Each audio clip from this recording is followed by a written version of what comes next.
So last night, the Toronto Raptors and the Milwaukee Bucks played Game 2 of the Eastern Conference Finals at the Pfizer Forum Arena. Now, most of this game was kind of decided in the second quarter, and you know, after coming so close and having the game slip out of their hands in Game 1, you would think that Toronto would come in to this game with a little bit more energy and a little bit more intensity to, steal one, hopefully, on Milwaukee's home turf. Well, the opposite kind of happened. It seemed like they used up all of their energy and good shooting, like I predicted they would, in Game 1, and they just came out completely flat in Game 2. Like, this was not even a close game. This is, there were times where it was cut down, but the lead was cut down to, I think, like an acceptable double digit of like 13 or 11. But the closest the Raptors were to actually winning this game was the first quarter. And we'll go over it quickly. The first quarter, Nurse actually looks a little bit pissed off. He's trying really hard to get his team encouraged, and I don't really have much praise for Nick Nurse at all this game. But this is the one of the things I'm gonna say. You know what? I can definitely go with that. He's pissed off. He's no longer making that stupefied face or just befuddled face that he always makes when the TSN camera cuts to him. He's trying to get his guys more involved. He's angry at the refs. That's probably not a good idea because I think that may have cost them later down the line in terms of calls. But he's starting to get a little bit more impatient with his team. He's telling them to go to these spots. There was one particular play, and this is only the first quarter, right, where he's yelling at Pascal to like switch or remember to cover his guy, and I think it was Mirotic or something who makes a three, and he's just angry as hell because of that. But anyway, he decides to try to give Kawhi a little bit of rest early on and mix up the rotation, which I'm all for trying out. He puts Powell in early on, so this kind of shows that he sees that like Powell. Well, maybe he's giving Powell a chance. I don't fucking know, but like. One of the bright spots from the previous game, and I kept saying this about the Philadelphia series as well, you need to give Powell more consistent playing time. The man has proven in two separate occasions to have saved Toronto's postseason. He did it in 2017 when he started over Jonas Valanciunas in the Milwaukee series, and he did it in Game 5, all the games against Indiana when he was put on, right? He has saved Toronto's postseason twice now. The man does not choke under pressure. Put him in the damn game, Nick Nurse. Put him in the game. Start him if you have to. But yeah, he puts him in there to try to get him a little bit offense, and it actually works. He's hitting his threes. He's better than Danny Green right now. And the thing with the Danny Green situation is, I made a couple of Reddit posts, detailing what went wrong in Game 1. Yeah, I got hit with a bunch of upvotes. I got hit with some, sad, tilted, salty, cucks that were basically downvoters. But whatever, right? And I didn't harp on Danny Green because Danny Green is like, how do I put this? A lot of the faults that he makes, now granted that turnover was brutal in Game 1, but like, the reason why he can't get his offense is because Green is no longer a player that can create his own shot. You have to create it for him. And there are Nurse is not running a single effective play to get Green open. Green is literally being passed the ball with less than 3 seconds or 5 seconds on the shot clock half the time, and like basically has to lob it up or something. Like, that's not his play style. He's not being utilized correctly. But he still has to make a shot, so it's kind of like, oh man, right? But that's why I think Powell, for the most part, should get a lot of his minutes. Like, cut his minutes. If this game showed anything, you got to cut Green's minutes down at least half and give the rest to Powell, right? Switch up the rotation a little bit, because Powell, for a lot of the time, and I know people were gonna harp on him for struggling earlier on the year, yada yada yada, or but you gotta remember, Powell is a natural two guard. If you slot him at the three, you have an undersized lineup that's not going to work out. And speaking of undersized lineup, This is where all my, like, I was praising Nick Nurse early. That's where it all stopped because he went to the three guard lineup again. Again. You had Fred and Lowry playing again together. Somebody, like, I tried so hard to, like, understand why he loved this lineup so much. So I went back to, like, some season statistics, and apparently it was a good lineup against the, like, somewhat effective lineup against the Bucks. Like, it scored the most points or whatever, like, some shit like that. But then, okay, that's fair, but that's a regular season situation. You can't, like, just take those. You only won 3 of those games. No, you only won one of those games out of the 4 either. So, like, why are you using this 3 guard lineup continues to befuddle me.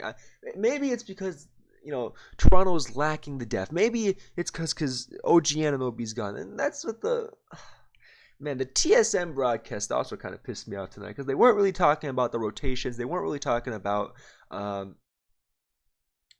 like what could have been done better. They're talking about, okay, get it to within double digits, slowly get it back. You gotta get the momentum, the morale, yada yada. Talk about the damn game other than the fucking obvious shit. Okay, this is the same shit that's been repeated over and over. I flipped to the TNT broadcast. Man, these people are circling, highlighting, pausing the game at the halftime show. And instead of getting these vague, hurrah speeches, they're literally saying, okay, this is what he's doing here, here, here. Please put more of that there. Please. Right? That, like I cannot, I can only hear the same shit about bringing the lead down. Slow it down. Easy. You're only down by this much so many times. Okay? I can only hear that so many times. But yeah, the Kawhi actually gets to sit for a bit, and that's when all hell breaks loose. Because when Kawhi sits down, the only score for Toronto is gone. And some of you might be saying, "What happened to Siakam?" I'll tell you what happened to Siakam. There he's playing against a better, longer version of Philly in Milwaukee. You thought Philly had length. You look at Milwaukee right now. Siakam's not going to get his spin move down anymore. That's gone. He has to settle for his jump shots. And, I'm sorry, but his jump shots are not as good as his spin moves, obviously. Right? Now, somebody was like, oh, Siakam's not a second option, blah, blah, blah, blah, blah, all over. I'm like, man, shut the fuck up. Siakam put in the work this summer to become a legit second option for the most part, right? He's going to come back better. But, you cannot. So the second option is basically gone for Toronto, which means that essentially what you're looking at is Kawhi is the one option, and then everybody else on the team needs to combine to be that second option. That's what it's been reduced to. They can still win games like that, but so far they haven't been. Now, Raptors start turning the ball all over, and then, Marc Gasol gets tilted this game, so much so that he's benched later on for Serge Ibaka. The man has forgotten all his post moves. His like entire offensive repertoire has been relegated. So when you think about, people were harping back to the JV trade. When you think about the JV trade and the impact, he was like shooting a terrible percentage. He's 3 from 20 from the field this entire series so far. He's been given clean looks. He is not making them, and these aren't even like last second shot clock looks. The man has like literally half the shot clock to work with. He has like 10 seconds when he's passed the ball to launch his 3, and it's just not going in. So on top of not having any post offense, he does not have any perimeter offense. When you traded away JV, you traded away your third option, because if you look at the stats all year, JV was playing 20 minutes, putting up double digits in rebounding and scoring. The man was your third option who could become your second. And you took him away for a better defense and more efficient ball movement under the assumption that your shooters would knock down shots. So we go into the second quarter, and this is where all hell breaks loose. Jody Meeks actually gets playing time. And, I was like, okay, he's trying something new, Nick Nurse. And then I realized something much worse. He's not putting it in Meeks as like a different rotation so much. He's putting in Meeks to give Lowry rest so he can play with Fred VanVleet. What? He's still continuing this 3-guard lineup. Norm is still showing up. Right? He's still doing his thing. Great job to Norm. That was like literally that was like the third bright spot this game. That's it. And then Nick Nurse finally decides to play Serge Ibaka early, right? But this is where I think the problem happened. You look at Ibaka's box score, it's only 8 points. And I think a lot of this has to do with the fact that when Ibaka first came on, Lowry was off the floor resting. You cannot do that. I've said it multiple times, and I'll say it again. In order for Serge Ibaka to be the most effective like he was in game 7, you need to put him early on with Lowry. Well, you only did one thing, Nick Nurse. You put him on early. But Lowry was resting and you had Meeks in. So you basically fucked up the rotation in terms of minutes and ruined Serge's best points of the game, which is early on when he can establish himself, get into the rhythm. And then, like, what is it? The announcers are asking, why is he struggling? It's like, it's obvious why he's struggling, because he's not paired with Lowry. He doesn't have a playmaker. Fred literally cannot playmake. Okay? He's 6', he's undersized. He's not going to be able to playmake. Jody Meeks is a jump shot that literally looks atrocious, and like, right? So this at one point in the game in the second quarter, this is the lineup that's going on. This is the 3-guard lineup. Meeks, Powell, and Fred. That's even worse. Like, I didn't think it could get much worse than that. But holy crap, like, good job, Nick Nurse. You really made a case for Darwin Award right there. And like I said, which angered a lot of people on Reddit, the Bucks are not going to be shooting from 25% from the 3 like they were in game 1. There's just no way they're going to shoot that percentage again. And likewise, Toronto's not shooting 35.7%. And what did we start to see in the second quarter? A massive blowout begin. You got people like Ersan Ilyasova, who's out-rebounding the Raptors under their own basket. You have 3 Raptors trying to get the rebound. Somehow Ersan Ilyasova gets it. He's outscored the Raptor bench, the Raptors, not even the Raptor bench, the Raptor starters himself. Raptor starters at one point combined for 14. Ersan had 15 himself. That cannot happen. There's no excuse for that.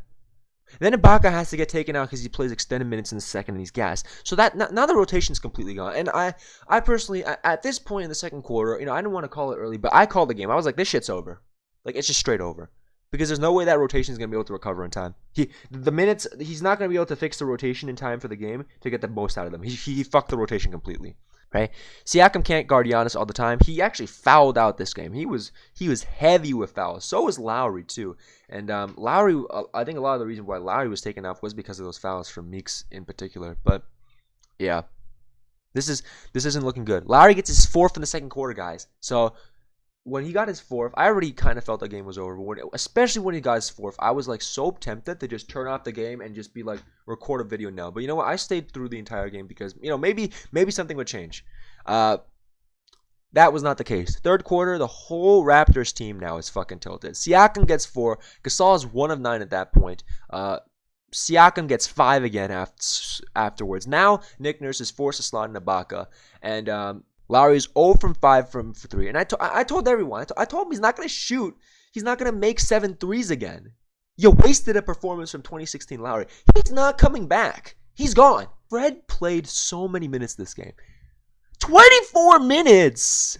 He played almost as much as Norm. And you could say, yeah, but he chipped in. It's like 5 points. 2 of 5. 1 of 1. He didn't even get his rebounds. 2 assists. Yeah, 5 points. That's fucking atrocious. You cut this minute. Like, Fred was benched for the majority of the Philadelphia series after Game 4. That's what helped get the win. Tightening the rotation. This is not a tightened rotation, folks. This is Nick Nurse trying to throw shit together and figure something out. Chris Boucher, for fuck's sake, has as many points as Fred. And look at this. 2 minutes he scored. He's doing as much as Fred. Like, Danny Green played 22 minutes. Fred played more. Danny Green still made more shots than Fred. Like, what is this logic behind putting Fred VanVleet in the game? Take him out, Nick Nurse. Take him out. If you put him in, do it to give Lowry rest. But Lowry and Fred cannot see the floor at the same time. It cannot happen. Because when you do that, you waste Ibaka's performance. You waste Norman Powell's performance. And the length is too much to deal with. Like, this cannot happen again. Because if it does, this is over in 4. I'm tempted to say, even though I predicted Bucks in 5, in the series preview, I'm tempted to say this series is just done in 4. I'm tempted to say it's gonna be a sweep. It's not good, guys. Not good. So we go into the fourth quarter. Not much to say about that. All I have to say for it is just Nick Nurse is probably not going to learn his lesson. There's too much fatigue from the Raptors.